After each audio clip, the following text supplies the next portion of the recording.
Dang,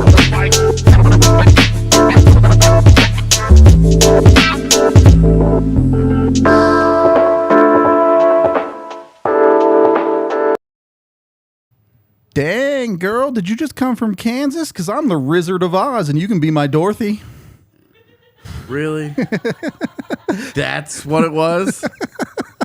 Welcome into the DNVR Avalanche Podcast, presented by a whole bunch of different people that we will talk about, including all of the Avs RFAs. We're getting into, I mean, look, there's a lot of UFA work the Avs have to do this offseason too, but we'll get to that as the offseason goes on. First, we need to talk about some of the guys in the Avs own camp, some of the guys they hold the rights to. Now, keep in mind, qualifying offers do not need to come in until June 29th. So nothing is set in stone here. Nothing is confirmed. This is just an initial look at things. But still, certainly when it comes to Alex Newhook and Bowen Byram, the Avs have some significant decisions to make on their RFAs. And then there are some guys down the list as well that they're not going to be paying the big bucks to, but they do have to decide where they're going with guys, what they're doing with people. AJ, do you want to start with the AHL guys, or do you want to start with the bottom of the NHL roster? I mean, I don't really have strong feelings about the AHL guys. My thoughts on the AHL guys are bring them back. Yeah. And I'm good with that. Just up and down. Well, okay. Fair enough. Yeah. The one guy who was more in the AHL than the NHL this year that I do think there's a little bit more of a conversation about is Sampo Ranta. Yeah. And I guess my question at this point is, what's the game plan? What are the Avs doing with that guy going forward? It's been a few years now. He's seen some NHL action. Mm-hmm. Where's the path to an NHL job for him? I mean, I still think it's on that fourth line, and okay. I still think that. So the difference between a guy like a Sampo and a Foudy and an Oscar Olausen, mm-hmm. for example, guys that are competing honestly for a similar roster spot, right? But it's with Foudy and Olausen, they're going to want to put them into more skilled positions if they can. Opportunity to play with a little bit more talent around them. Yeah. Okay. Also, we know that the Avs are not going to just promote all these guys and say this is the bottom of our roster and call it good. There's going to be moves done in free agency. They're going to. Yeah. They have with Landeskog $7 million in LTIR. We've talked about this a little bit. We're going to talk about it right now. Mm-hmm. But the biggest thing I think they're going to do with that $7 million is that gives them a little bit of wiggle room to be more aggressive with 1 year offers. Yep. For guys, is that instead of maybe losing a guy because they could only offer $1 million for a year, they do $2 million for a year. Sure. For somebody that will say, yeah, I'll go play in Colorado. Mm-hmm. There's a massive appeal right now for playing in Colorado. Yep. It has reemerged as one of the places that players want to go. Well, you look at it, both at the bottom of a roster with guys like Darren Helm and Andrew Cogliano, who have found mm-hmm. kind of second wins in their career. Now, obviously injuries out of the Avs' control. Sure. But even above that in the lineup, someone like an Evan Rodriguez, who is, I don't want to say revitalized his career because it was a career going just fine before that, but shown that he can be an NHL regular in a top 9, let's call it. Yeah. No, and I think it's a good point to look and say, okay, guys that came to Colorado, guys who had long careers. Yeah.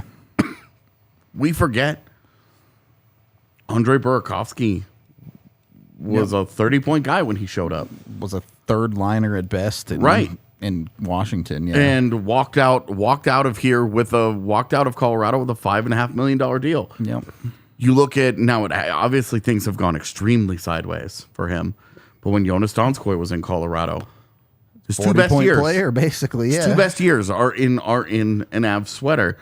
Nazem Kadri also had obviously by far his best season. Yep. When he was a member of the Avs. But then you do look at Evan Rodriguez, and then you do look at the JT Compher jump of last year. Yep.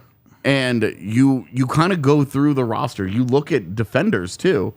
Josh Manson offensively was able to produce in a way that he really had not in his career.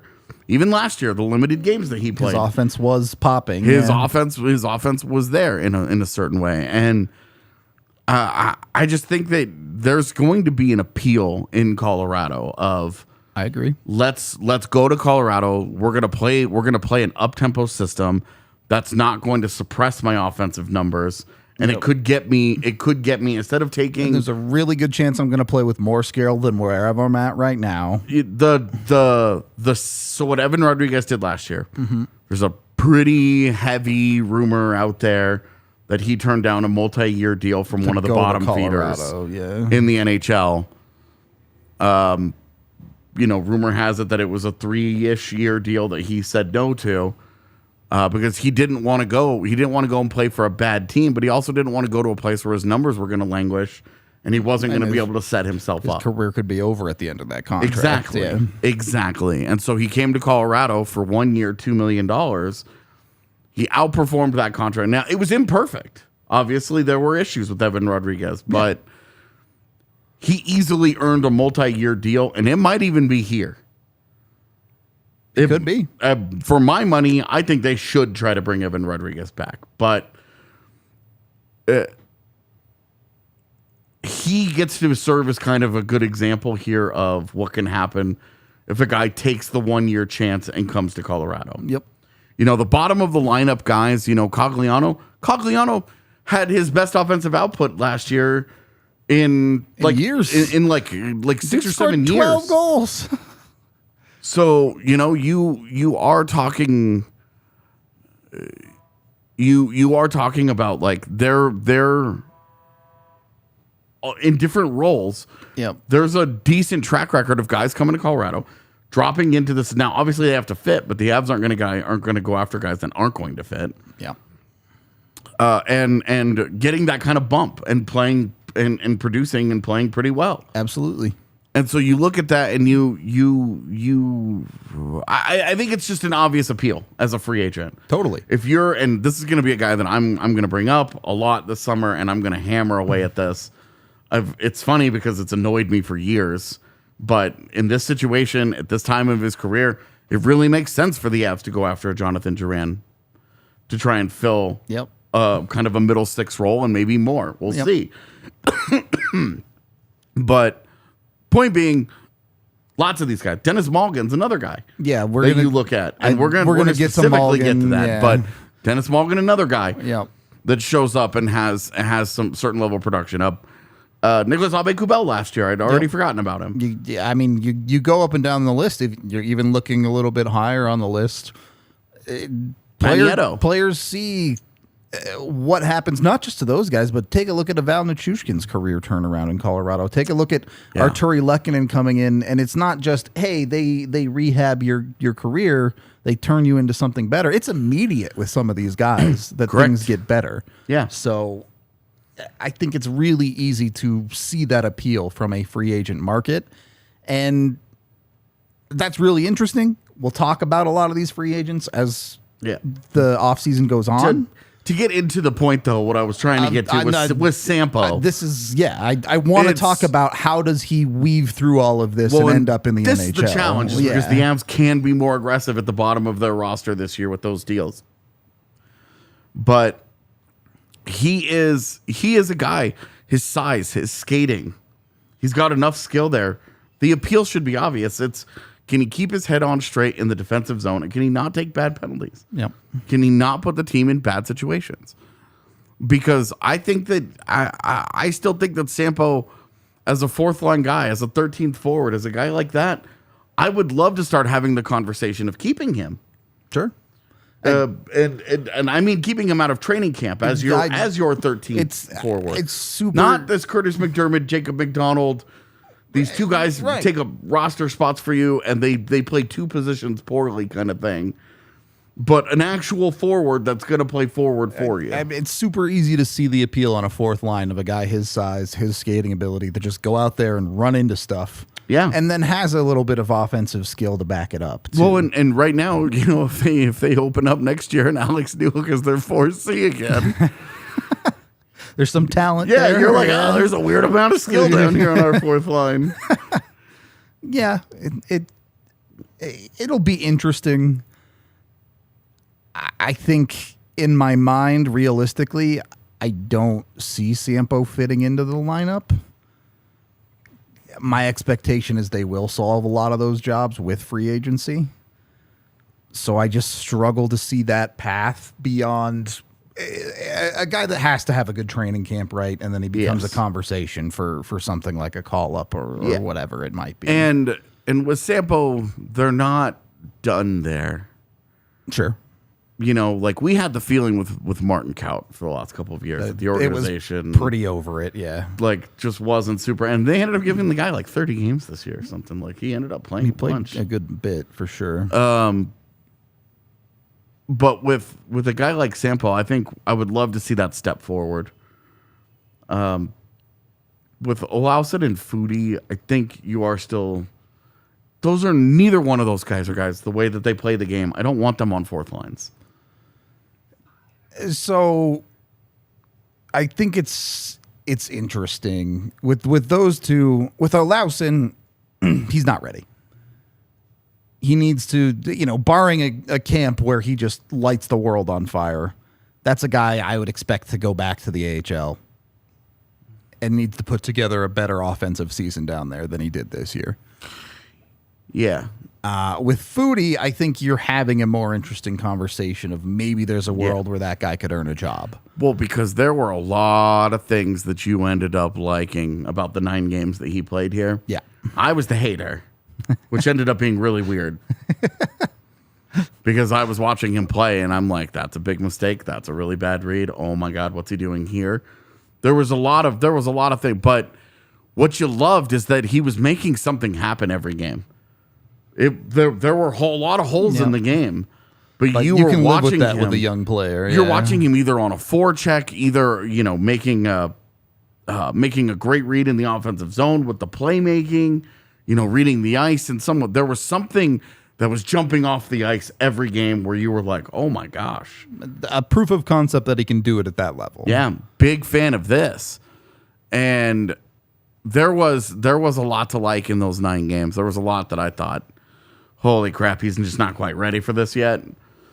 But he was an awful lot closer to breaking through and being a guy that you got really excited about. Yeah. Than I think any of the other ones, any of the other Eagles. And I'm not going to fight the Martin Kaut thing anymore. He's not an Avs organization. It just doesn't. Anymore, how I feel is totally irrelevant. Yep. So I think it's interesting. With Foodie, I think he's going to have a really interesting camp ahead of him. Yeah. Where you try and fit him into your roster, like you're talking about, you need depth guys. You're going to need depth scoring, and do Sampo Ranta and Jean-Luc Foodie address that? I really don't know, but I think I do also want to see some of the other college free agents. It really, really sucks we don't have Megan here for our conversation today. Yeah. Life stuff happens sometimes, but we built a show around. Part of this was going to be Megan telling us about how some of these guys were going to fit, but you do look at some of the college free agents that they signed. The kid from Minnesota State, Pavel. Yep. Is the kind of bigger body, bangs, grinds, forechecks. A bottom 6 style player more so. Yeah. Jason Pullen comes from Western Michigan and has that same kind of mentality, defense first, takes care of that part of the ice, all those things. You are looking at a couple of those guys and saying, I am open to this. Well, and this is where it gets hard for me for someone like a Foodie. Not only do you have the college free agents. Yeah. Then in front of those guys, you have a Ben Myers, you have a Dennis Malgin. Yeah. And all of a sudden that list of guys starts stacking up pretty quickly. Not that, from an organizational standpoint, this is a good thing. Oh, yes, absolutely. That they have this many options, that it can be a competition for, hey, we want the best player to win the spot when it comes to training camp in a handful of months. What you're afraid of is that the best player wins that and then scores 3 points in 40 games. Yeah, exactly. And you go, that's the best? not good enough. Yeah. I do want to talk more about Myers and Malgin specifically. But first, we are brought to you guys by Bacchus and Schenker. You can call 222-2222 today to get a hold of them if you have been injured, whether it be a car accident. P.S. Shut up, Megan. You might need to call Bacchus and Schenker. I don't know. If you have been hurt at work and it's not your fault, if you were in a rideshare situation, you weren't even driving and something happened, Bacchus and Schenker just wants to get you what you deserve. So hit 2 for a while. Go to coloradolaw.net. Get a hold of them. They will give you a consultation completely free. If they think you have a case, they'll take it on completely free. You won't pay a single dime until they win your case. So you get what you deserve out of your case with Bacchus and Schenker. They've won over $1 billion over 25 years of doing this. So they're really, really good at doing what they do, to say the least. Their salary cap is pretty big over there at Bacchus and Schenker. We'll put it that way with the money they will make for you. So go check them out today. Again, call 222-2222 today to get what you deserve out of your case. And then we're brought to you by Pins and Aces, the official golf apparel merchandiser of DNVR. I meant to wear my Pins and Aces beanie today because the weather was. The hat will have to do on the table for us. They have some sick colors to sort the Avs out if that's what you're looking for. Tons of other options as well. They got polos, they got pants, they got golf cleats, they got golf gloves, they got golf tees, they got everything you can imagine covered with golf. So go check them out at pinsandaces.com. Use the DNVR code to get 15% off when you order with them. All sorts of good stuff. If you want to be the coolest guy on the golf course, you can get the beer sleeve or the liquor stick. You can be serving drinks out on the golf course like a cool guy. So check them out. Pinsandaces.com. Second period of the DNVR Avalanche podcast presented by DraftKings Sportsbook. I'm going to do that forever. I can't not. It's just, it's fine. They're still one of our sponsors. All right. Last spot on the roster. Ben Myers or Dennis Malgin? Which one do you want to start with, man? Because I feel like we have two really different conversations here. They are wildly, wildly different, I think. Let's start with Myers. Okay. Because I think his conversation is interesting as a guy who at times certainly struggled to produce the numbers when it comes to points production across the course of the season at the NHL level. But when you look at the underlyings, you feel pretty good about his game. Now, there's not like some incredible ceiling here. I don't think you're expecting this guy to ever become even like a 30-point guy at this point. If you get that, you're over the moon about it. Okay. You're a believer? I am. To that level? Yep. All right. Sell me on why the Avs should sign him for 1 million years then. Well, I'm not making that argument. Okay. I think Ben Myers should just get up whatever his QO is and we can move on. Just address that after he gets more opportunity this season. Yeah. Okay. Well, so the thing that I really liked about Ben Myers, his speed played. Yeah, it sure. Had and he's such a smart player. He was consistently involved in good things. He every night he generated a quality chance. Very, very, very rarely was he involved in a major defensive mishap. Sure. I mean, it didn't play a ton of minutes, but sure. Yeah, but you're talking about a guy that you have to score. You naturally have to score. To be a forward in the NHL, about the only position that they will ever allow a guy to just give you no offense is if you are a hard shutdown defenseman. Yep. Who is if you're Jack Johnson. If you're physical and you're mean and you suck to play against, and you do all these other little things and you have a limited role, fine. You could score 12 points a year and a team will be they can live with that. Yep. It's fine.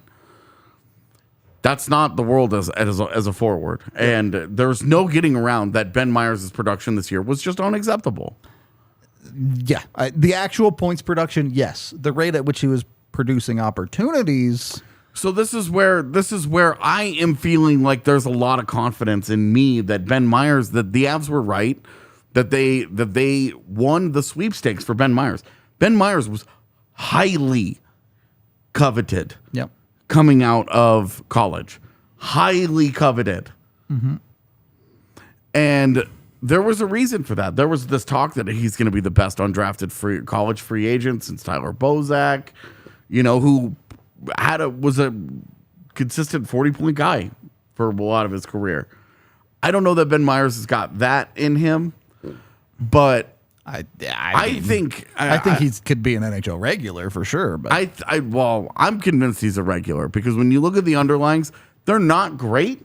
But like you pull up the J Fresh card on him, and the one thing that you have to keep in mind is that a lot of the final number has to do with production. Yep. And that was, and there's no getting around. Again, there is no dancing around that Ben Meyers has to produce more. Yeah. But his speed, his hockey IQ, his hands, his playmaking, all of those things played on a consistent basis last year. He even looked pretty good in that Seattle series. I really didn't have a major problem with Ben Meyers in the postseason. It was not for me. He played. Yeah, his skills played. I've got time for Ben Meyers all day. I mean, if you watch him night in and night out, I think it's really easy to see how you get a 20-point player out of that guy. I think it's more than that, man. I think it's 15-15 at its best. And I would take it. I wouldn't be complaining. It might be more, depending on who he ends up playing with, it might be more like maybe like a 10-20. Sure. But I definitely think this is a guy. He goes to the net and ends up with grade A scoring chances way too often for it not to turn into something. But you look at Logan O'Connor and how many scoring chances that guy leaves on the table. Yep. He had 9 goals this year. Yep. Like, you can get it. And I think there's more offensive upside, more natural offensive upside in Ben Meyers than Logan O'Connor. I think there's more finishing skill there. But I am confident. I will just say confident that Ben Meyers is one of the mini breakout guys next year. He's going to be one of the guys that we talk about. He has a career year because his career year is 3 goals. Yeah, it's low bar. But he's going to be one of the guys that internally, when they say they need a better bottom 6, that's where you can start. And I think if he can turn around and replace the production that Dennis Malgin gave you this year, that's a great great jump. So what? Because I am not buying the Malgin mania happening again. So one, I'm not buying Malgin mania happening again either. But this is a guy the Avs went out and traded for. This is a guy the Avs actively went out and sought. Yeah. It'd be really weird for them not to keep him around. Yeah, I mean, they went out. They did the same thing with Abe Kubel. You're not wrong. And what's the one thing? Both. So Nicholas Abe Kubel and Dennis Malgin couldn't be more different. Abe Kubel, way more physical, way harder on the forecheck, way more. Really, I'm only go shot the puck on the offensive side. And Malgin, like way more of an offensively skilled guy. Yeah, who's 5'9" and has to raise his game to. Kind of meet NHL standards. Well, and here's the thing is, they both produced in the regular season. Malgin went away in the playoffs. Here's just was nothing. My biggest problem with Dennis Malgin is in a year where the Avs don't have 450 man games lost, that dude's never going to get into your top 6. Yeah, where half of his production came at the end of the year, especially. Right. And we see this happen all the time with quadruple A players. Yeah. Where they play a top 6 style game and it really just doesn't work very well in the NHL bottom 6. And credit to Malgin, when he first got here, he found ways to produce a goal here, produce a goal there in the Avs bottom 6. Well, and he's skilled enough that you think he can do that, but it's just really hard to play that way in the bottom 6 for 82 games. Yeah, and so this is where if you give him a QO, and he signs the QO, I think you're fine with that. Yeah. Because his QO should only be like $900K or something. Totally. I think it's a guy that probably falls into like a 12th, 13th forwards type of role. And for if he ends up on your opening night roster and like you have a Ben Myers and a Dennis Malgin at the bottom of your lineup, like you're not in bad shape. You feel okay about it for sure. It's okay is how I would feel. It's okay. You don't feel great. I would say think that's fair. For me, I think it would be disappointing if that's your opening night. If they're both on their opening night, I'd feel better about it if one of them's a 13th. I would say, yeah, exactly. And again, that gets solved in free agency with who they got and acquire more than anything else. But yeah, and this is where my thing with Dennis Malgin, where at the end of the year it was like, yeah, they should probably sign him. They should probably play him in the postseason, this and that. But again, there are Dennis Malgin and Nicholas Aubé-Kubel. There are guys that help you get through a regular season, and there are guys who help you win a Stanley Cup. Yeah. And I don't know that Dennis Malgin is a guy that helps you win a Stanley Cup. I mean, again, just look at the style of play. Just hard to do. You that look at in the difference. Playoffs, You look in the playoff series, and I know a lot of people crushed Alex Newhook for the way that he played in the way postseason more impactful series. than Dennis Malgin was. But yeah, Dennis Malgin totally ghosted that series. Yep. And I know that his role was reduced and that he didn't play a lot of minutes and this and that, but he didn't do anything with them. Yep. And that was kind of the fear with him going into the postseason, was that when he was not playing in the Colorado's top six anymore, that he was not going to be a guy that could impact a game. Yeah. Now you could probably argue, instead of Matt Nieto being in the top, being on the second line for a handful of games, I would have. Yeah. They could have tried Dennis Malgin, and we could have at least gotten to see what it would have looked like. Yeah. Fair point. Fair point. But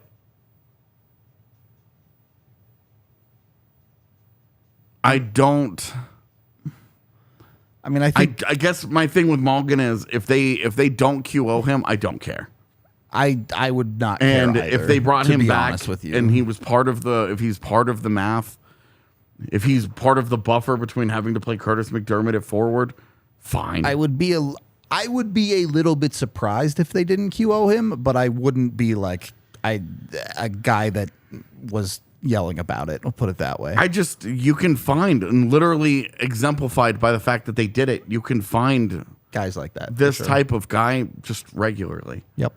And a name we haven't brought up, but how different is it if you don't QO Dennis Malgin and you give that job full time to Alex Galchenyuk next year? An option on the table. Is there anything? Does it look different at all? They're basically the same player, but Galchenyuk has a way better NHL track record. And at this point in their career, if the Avs got an 11-11 season out of Alex Galchenyuk next year, great. Cool. It's found money, basically, right? Like cool. I'm just saying. I guess I just don't. Yeah. I just don't see. I when it comes to Malgin, I'm just not gonna pound the table on. Not gonna feather over it either way. Yeah, for sure. Those guys are just findable. They're available every year. Okay. Mm-hmm. Dennis Malgin's also like 26 years old, so like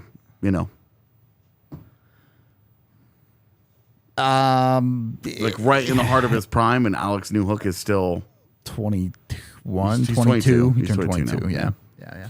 Alex Newhook is 22 and trying to figure it out and blah, blah, blah, blah, blah. But one of them was a whole lot more noticeable in the postseason, and it was Newhook. Yeah. It wasn't good enough.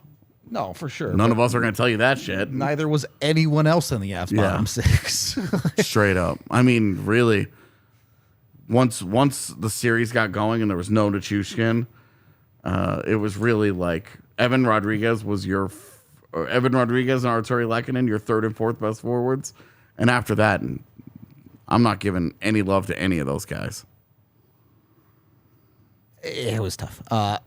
Anyway, I do want to get to Alex Newhook, but first, we are brought to you by FOCO. You can go over there, go to FOCO.com, use code DNVR, get 10% off all of your merch, whether it be for the Avs or the Nuggets or any other hockey team or basketball team or football team or sports team.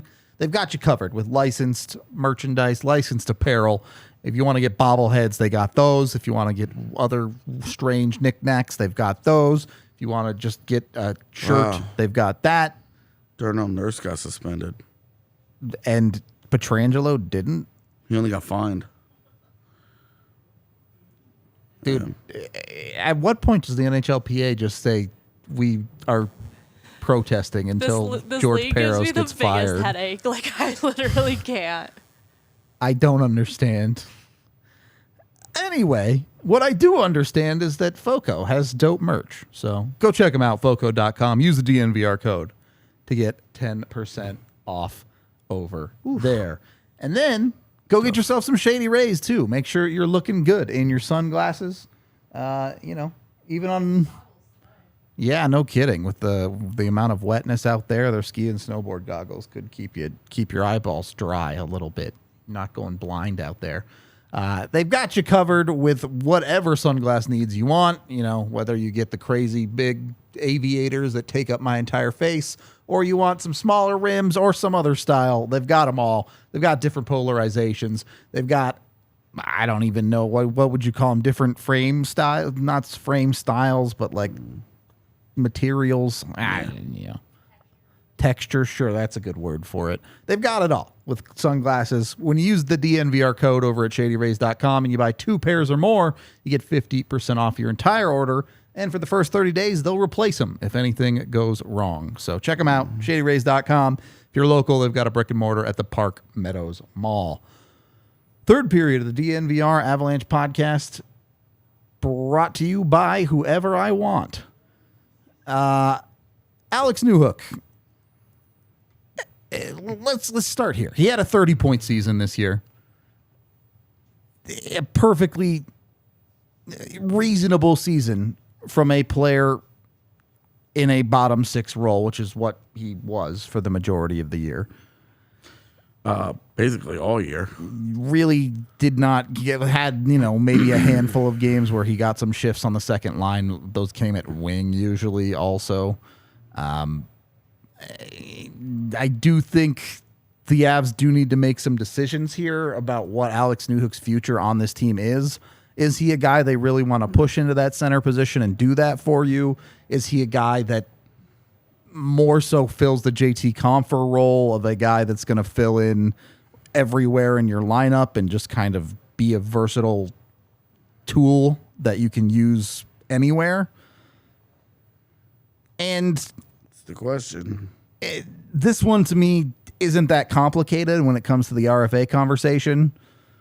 You give that guy a contract where both numbers in it start with 2. Yeah.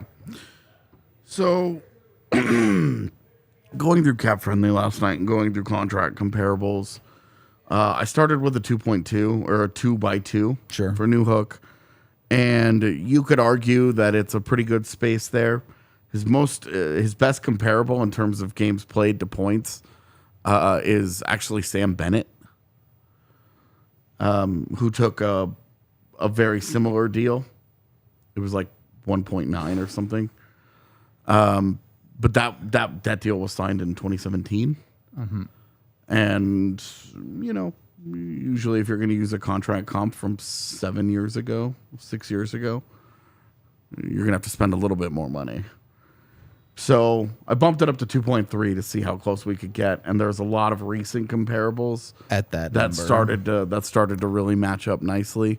Okay. And I think that the 2x2 is what they gave Tyson Jost a couple years ago, and that's not that great of a comparable because Jost had 100 more games played. Yep. And less production. And his point per game production was definitely lower. Yep. So call it 2.5. Well, and so I think 2.3 is probably where you should probably settle. Sure. I think that's a fair price for everybody. I think that's a fair price for everybody. Yeah. I just 2.3, the comparables match up.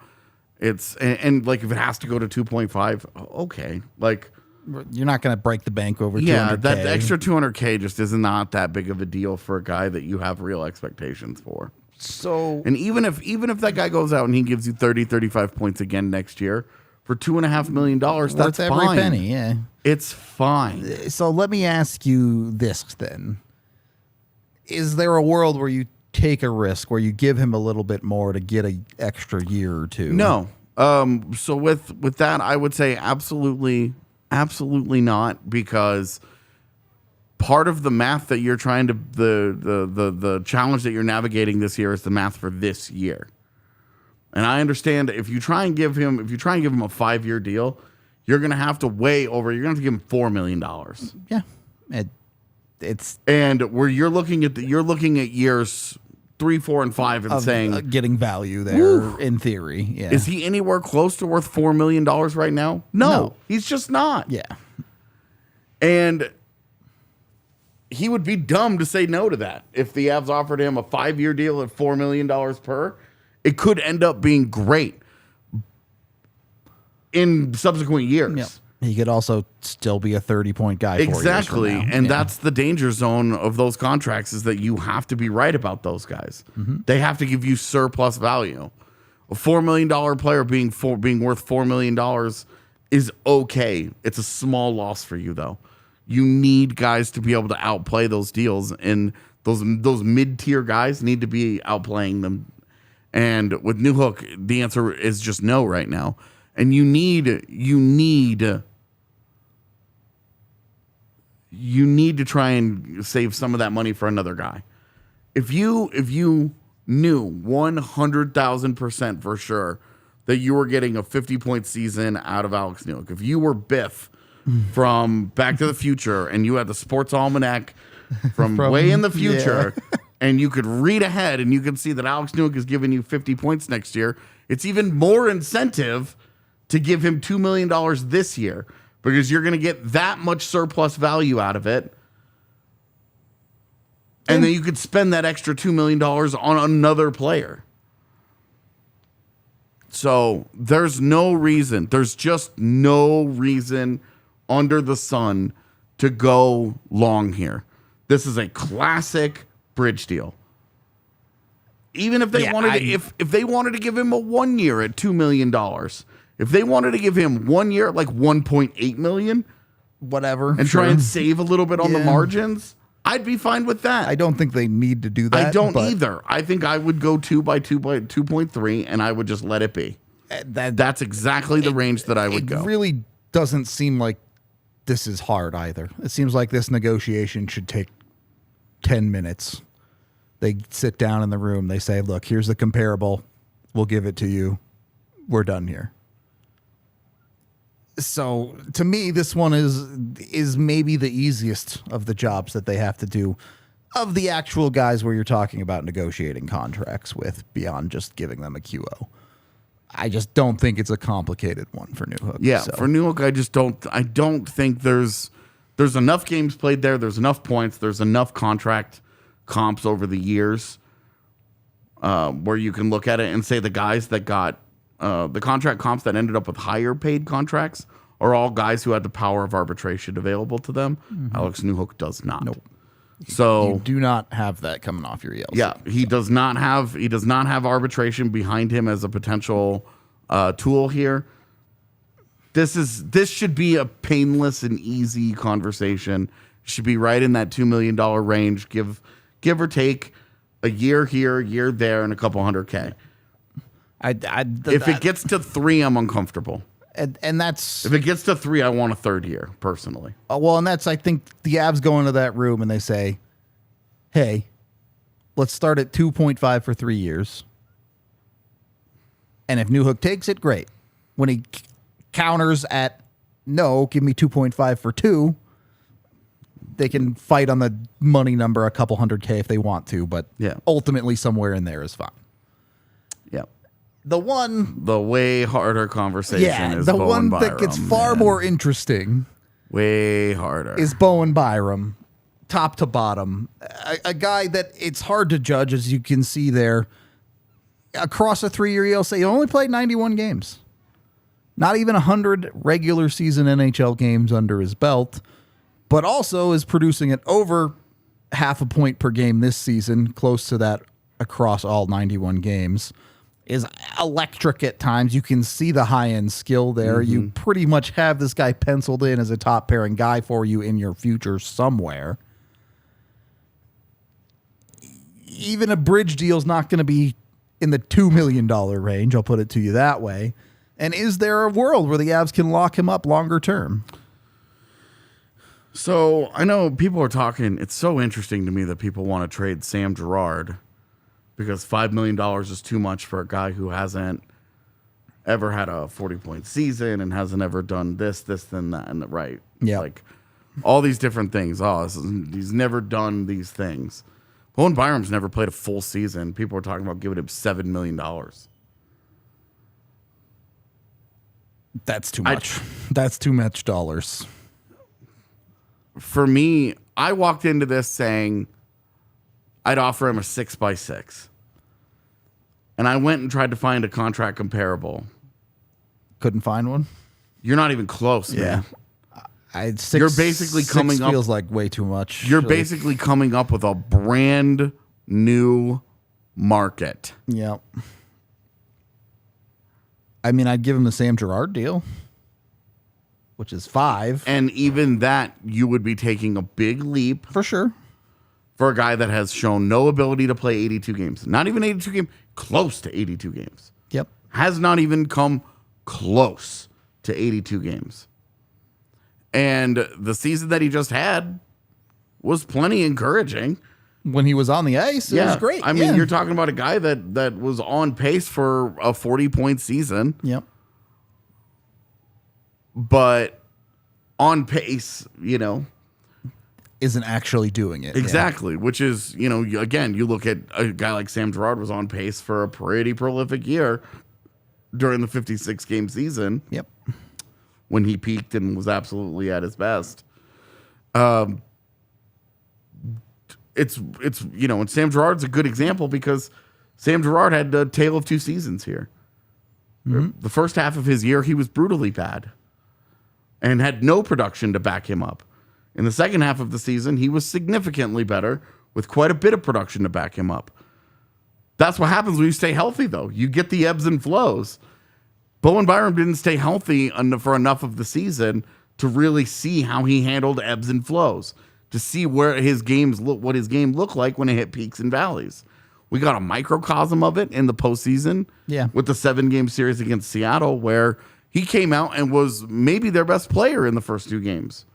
He was awesome. And then had some serious mistakes. And then took a major downturn as the series went on. Yep. And by the end of it was not much of an impact guy. So let's start here then. Is it worth the risk to try and go longer term with Bo? I mean, I think because of how you feel about Byram and you feel about what you've seen, and you're so tantalizing, the potential is so tantalizing, and you feel like this kid's going to be a stud. Yeah. If he can stay on the ice, he's going to be really good. He's going to be a star. Yep. You can talk yourself into saying, okay, yeah, we want to give him the Sam Girard deal. We want to 7 years at $5 million would feel like a major steal.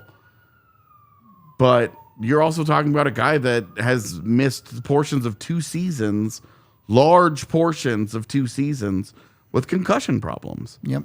Now, he hadn't missed any time last year to the concussion. It was all lower body. It was all leg thing. It was all an ankle, whatever. Yeah. So that gives you some confidence that maybe the concussion stuff is in the rearview mirror and you're okay with it. Mm-hmm. And it was just downright bad luck. Hopefully. But when you get into his actual on ice production, he is among the worst of Colorado's defenders in high danger chances and scoring chances and shots against on a per 60 basis of their regulars. Yep. He's worse than Girard is, for anybody that's freaking out. He's among their worst. Yep. He's among their youngest, obviously. Those things add up. And when you're talking about he doesn't have 100 regular season games played in 3 years, that's where you see it hurt him the most. That's all experience. That's all growth that he missed out on. Tons of games that he missed out on. Mm-hmm. When you saw him in the postseason, one thing that gives you a lot of hope is the postseason, the cup run. Where he was nails. He kicked ass in the cup final against Tampa Bay. Well, and he was awesome in that series. And I think part of that conversation this year is Bo didn't really have the safety blanket of a strong defensive defenseman to pair with. Yeah. He didn't have a Josh Manson, who I know I spent a lot of time with Gerard, too, last year. Yeah. He didn't have an Eric Johnson that could functionally skate. Yeah. He played next to Cale Makar and Sam Gerard. Yep. So he had to fend for himself a good bit more on that end of the ice. He had to step his game up a little bit and just did it. Yep.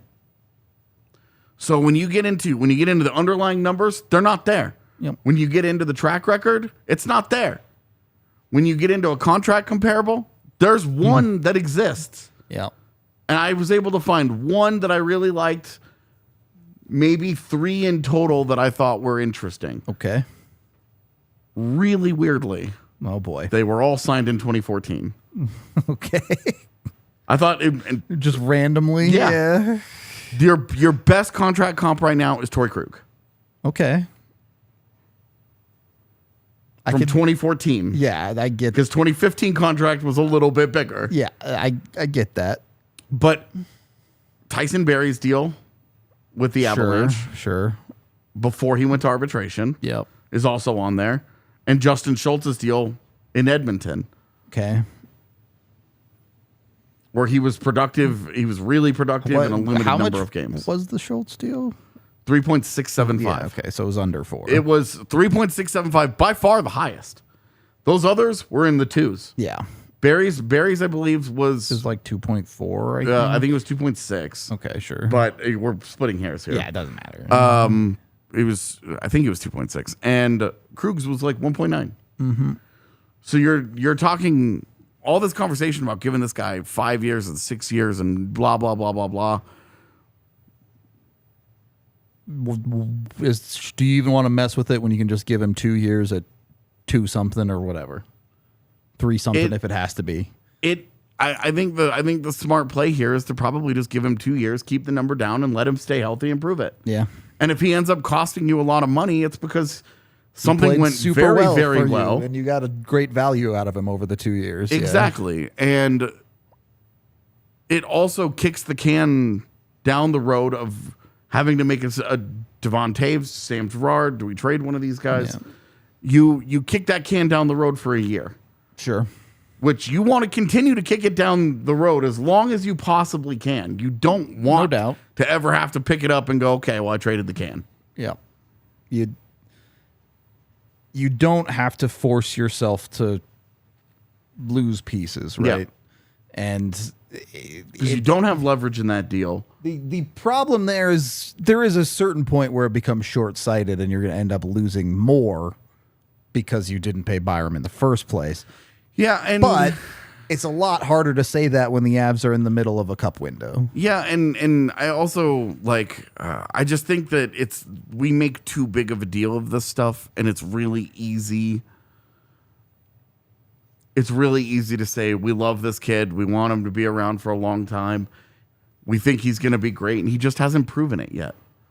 Byram has shown phenomenal glimpses. He's had stretches where he's been great.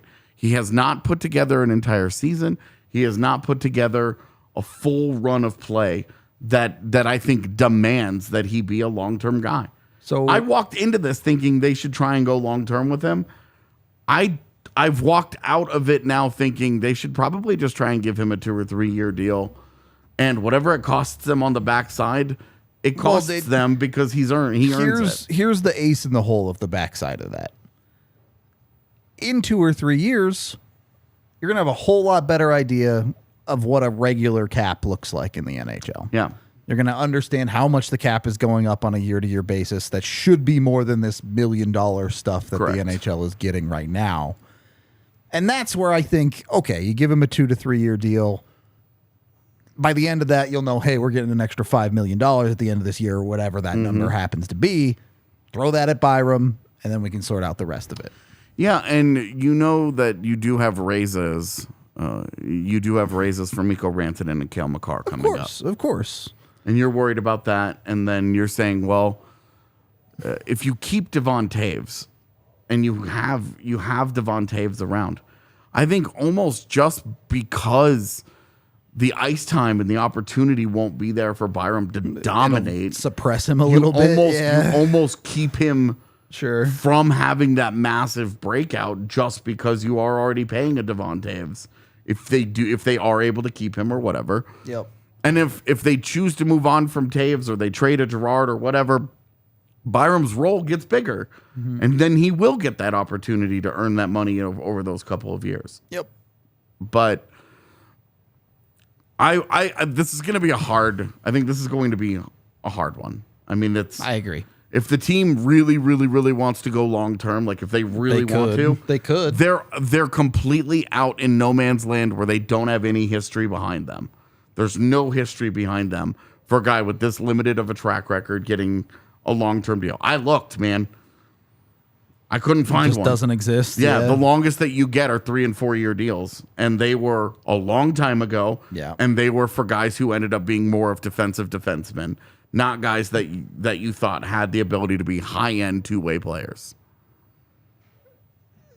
So the thing is, like, you're not bridging him to UFA. If you could give him a 3 year deal and he wouldn't be. Yeah, he'd still be RFA. Correct. So I would try and give him a 2 year deal, and I would say $3 million is where I would have it at. I'd do that. There are plenty of contract comps there. Everybody wants to use the Noah Dobson deal as the comparable. The thing is, Noah Dobson had multiple full seasons of play. Noah Dobson was coming off of a healthy 51-point year. Yeah. Which, had Bowen Byram been healthy and played all those games, maybe you're having that conversation. Right. But you look at that and you say, that's too far for me with the Noah Dobson. That's 3 years and $4.1 million. Mm-hmm. So that you have to hard cap it under 4 then, right? Like, yeah, for me, yes. If you're doing a 2 or 3 year deal, yes. If it's a 3 year deal, I think 3 at 3.5 is completely fair for both sides. I'd be fine with that. Yeah.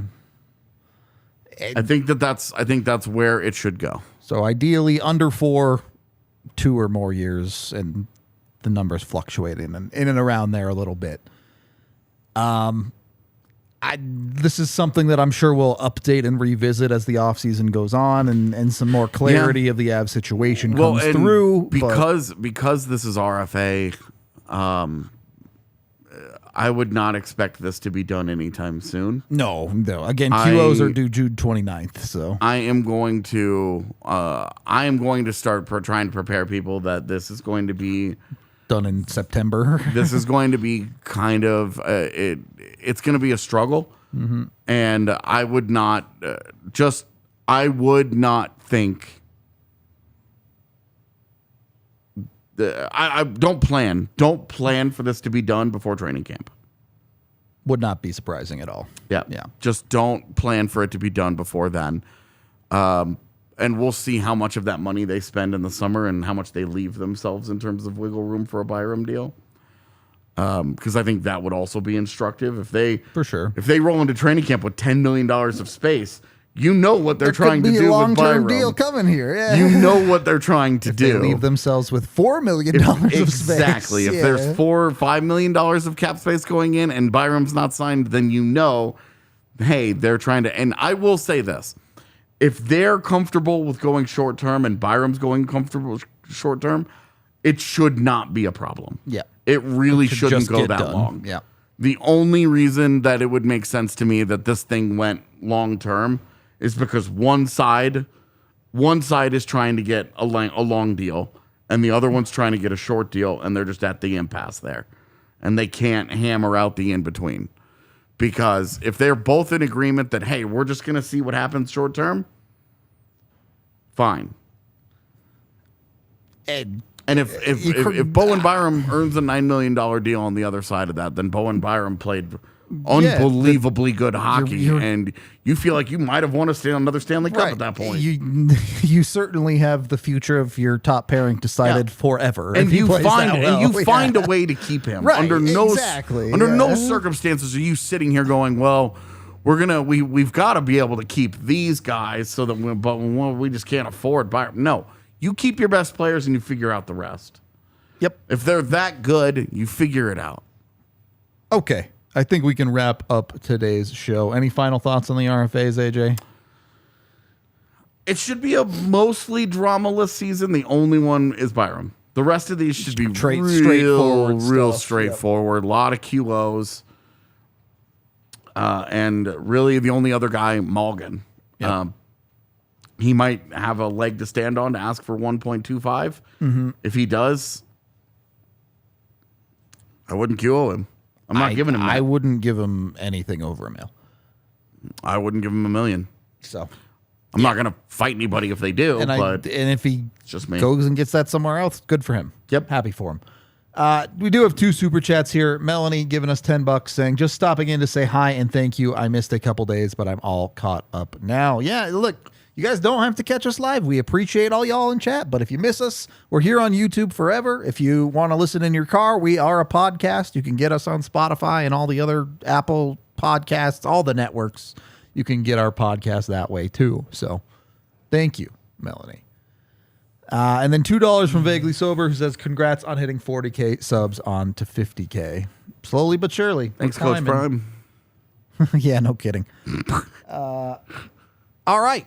We're going to get out of here for today. We appreciate all of y'all. We will be back tomorrow for a Friday show. I don't know what we'll do. We'll see.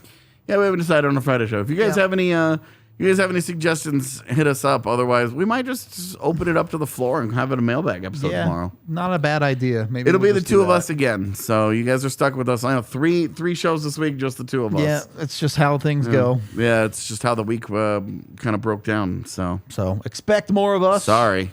We'll talk to you tomorrow.